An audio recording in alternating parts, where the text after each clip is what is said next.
Hello and welcome to Double Play Sports. I'm James alongside Pat. Today is Friday, January 22nd, 2021. We're going to start our weekly podcast with Around the Horn, like usual.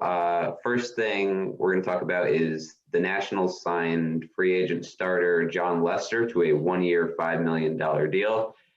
It gives them some more, their rotation's three guys and then a lot of nothing really. So, I mean, it's a good piece.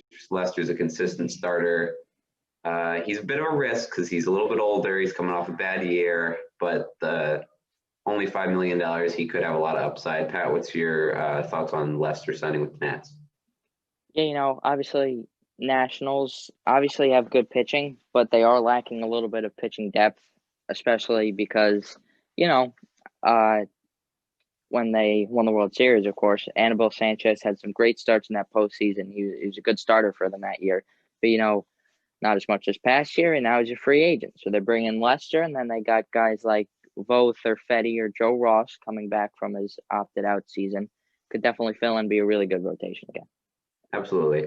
So the next thing we're going to talk about is the Padres re-signed second baseman Jurickson Profar to a 3-year, $21 million deal. He had a pretty good 2020. He's been a solid platoon player most of his career with the Rangers and the A's and the Padres now. Thoughts on that deal? Yeah, I didn't expect him to get 3 years, certainly with all the money they already have on the books. But you know, AJ Preller said himself after getting his um abundance of starting pitchers, let's say, he wanted a left-handed bench bat, and that's what Profar will be. He's a switch hitter, so it's good. He had a pretty good year. Yeah, their lineup is stacked top to bottom, but when you look at the bench, it's a little bit weaker. So I think it's a good move for them. I thought he would get a little bit less money for a shorter deal, and I don't know where Preller's getting all this money from. Their budget's crazy, or their payroll's crazy, man. So next thing we're going to talk about is the Padres again. Acquired Pirates starter Joe Musgrove in a 3-team trade. The Mets also acquired Padres starter Joey Lucchesi. So it was an interesting move for the Padres. I didn't see that coming even a little bit because they already acquired two big starting pitchers this year in Yu Darvish and Blake Snell, and their rotation wasn't exactly a huge problem last year because they had guys like Dinelson Lamet and Mike Clevenger, and they still have guys like Chris Paddock. So that rotation is stacked to the point where a guy like Paddock may be moved to the bullpen when Mike Clevenger comes back from his injury. So it seemed a little bit unnecessary. I see where they're going for some more pitching depth in case of injuries. But what are your thoughts on the trade? I like the trade all around because if you look at the Padres side, obviously they gave up four prospects, one of them being Hudson Head, who could be very good. I certainly didn't expect him to be moved for Joe Musgrove, but AJ Preller is going to do what he does. He's kept intact like what his top 6, 7 prospects to this point throughout all these trades. Yeah. So he's doing a good job down there. We don't have to worry about it. Pirates get Hudson Head with 4 other prospects because 3 others from the Padres, 1 from the Mets. Good deal for them, It's always good to have a lot of prospects, especially when, quite frankly, you stink like the Pirates do. And Yeah. Mets give up a whole lot of nothing for more starting pitching depth. So, can't go wrong for any team. All right, next thing we're going to talk about is the Yankees signed former Cy Young winner Corey Kluber to a 1-year, $11 million deal. He had a showcase because he's been injured for a majority of the past 2 seasons. 25 teams were in attendance, which is pretty crazy. And then pretty much right away, the Yankees signed him to that 1-year, $11 million deal, as I said before. Kluber, sorry about that, obviously could be a very good starter if he's able to regain his form from 2014 to 2018, where he won 2 Cy Youngs and was definitely one of the best pitchers in baseball. Pat, what are your thoughts on the Yankees grabbing Kluber? Yeah, obviously it's a 1-year deal, so there's not all that much risk to it, even though obviously for the better part of the past 2 seasons he's been injured. But if it works out, you're expecting it's going to work out really well Mhm. from what we've seen in the past. So it's a good signing, risky, high upside at the same time, though. So, Yeah, the you know, entire Yankees rotation though has a bit of an injury problems. You got like Luis Severino, the uh, exception of Cole. yeah, but Jordan Montgomery, Devi Garcia hasn't had problems yet, but Domingo Herman was suspended last year. So they just have a Yet, very what? Garcia hasn't had problems yet. You're going to jinx him. Yeah, but yeah, I think if he's able to stay healthy, that could really help the Yankees. If not, that could be a bit of a problem because the team we're going to talk about next has been getting better and better, and that is the Toronto Blue Jays. In the past week, they've made two, almost three. They lied to us about one of them, but first signing we're going to talk about is the Blue Jays signed relief pitcher Kirby Yates to a 1-year deal. He is going to make $5.5 million, but he can make up to $10 million with incentives. Missed most of 2020, but in 2019 he was incredible. He had a 117 ERA, and I think led the National League in saves. So obviously you got a really good reliever there, and if he's able to regain that form, the Blue Jays have a top tier closer. Yeah, I mean, obviously, Blue Jays are in on every single free agent, just like it seems the Mets are this year. Those two have been running the off season, if you will. So, obviously, Kirby Yates, roll back time 2 years to 2019. With the exception of maybe you're thinking Chapman, he's the best reliever in baseball. So, obviously, you can't really go wrong. Last time he Yeah. played consistently, he was the best reliever in baseball.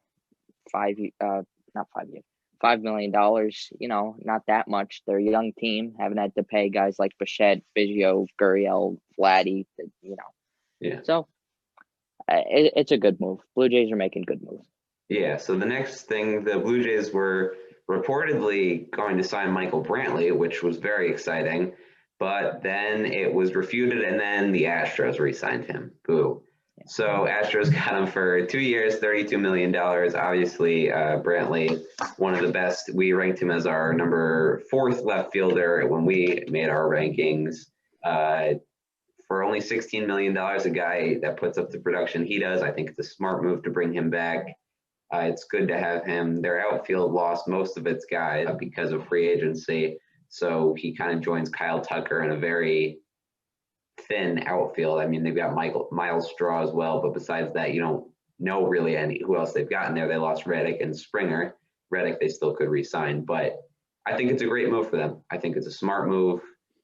Brantley hasn't had a down year in his entire career, really. He puts up around a 300 batting average with, in a full season, up to 20 plus home runs a year. Production the Astros team, which struggled in 2020, could use. Yeah, obviously it would have been a great move for the Blue Jays. Thought it was a great move for the Blue Jays for a while, but they did a little switcheroo on us over there. Goes back to Houston. You're saying that their outfield's a little thin. I don't know about that because if you look at it right now, you got Brantley in left, you got Tucker in right, and there's still some pretty solid center field talent that's out there. You got Jackie Bradley Jr. and you got Kevin PR leading the forefront right there. They signed one of those two guys. That outfield's still really good. Yeah. They're not Springer, but still pretty good. Yeah, those guys can put up good production. I just mean it's a little bit thin as of right now. So the biggest move that happened this week was the Blue Jays signed free agent outfielder, former World Series MVP winner, our number 4 center fielder in baseball, George Springer, to a 6-year, $150 million. So that's 25 a year. I thought Springer was going to get pretty much about this contract. We pretty much assumed because the Mets are maybe looking at extending Francisco Lindor and Michael Conforto that they wouldn't be able to get Springer. But I think it's a smart move for the Blue Jays. You look at that outfield right now, and oh my gosh, you got Lourdes Gurriel, who is quietly putting up some really big numbers. George Springer, who obviously not very quietly puts up some big numbers, and then you got Teoscar Hernandez, who was an all MLB second team member in 2020. Plus, you got Randall Grichuk, who's coming off a great year as the DH. So there is a lot of talent in that outfield. There's a lot of talent on that team. And for a young team, they look like they could really challenge the Yankees. Yeah, I mean, obviously, if you sign George Springer, it's a great move. Of course, in the off season, they're they're gonna keep talking about the Blue Jays and the Mets, but they're all over the place. It's they gotta outbid each other, and you gotta outbid for the top guys because there's a lot of teams that are willing to spend big money right now. And you know, the Mets offered somewhere reportedly around 120. Blue Jays 30 million more than that. That's going to get the job done. He goes into a team that is already good, is young, will most likely only get better, and that lineup is scary good. Yeah, absolutely. So we have some very sad things to talk about. There were two legends that we lost this week. Starting off, we lost former Dodgers pitcher Don Sutton, one of the best pitchers in Dodgers history. He passed away, which was very sad. Don is, I think, the all-time leader in Dodgers strikeouts and wins, which is incredible. Yeah, really sad to say that. And then today, we got even more sad news. We lost one of the greatest to ever play. Hank Aaron has passed away. Hank Aaron's been had such an impact on the game of baseball. Arguably one of the greatest hitters ever. Was the all-time home run leader and still should be. Barry Bonds used steroids and only has 7 more. 755 home runs, 3,700 plus hits, a 300 batting average. He's the all-time RBI leader.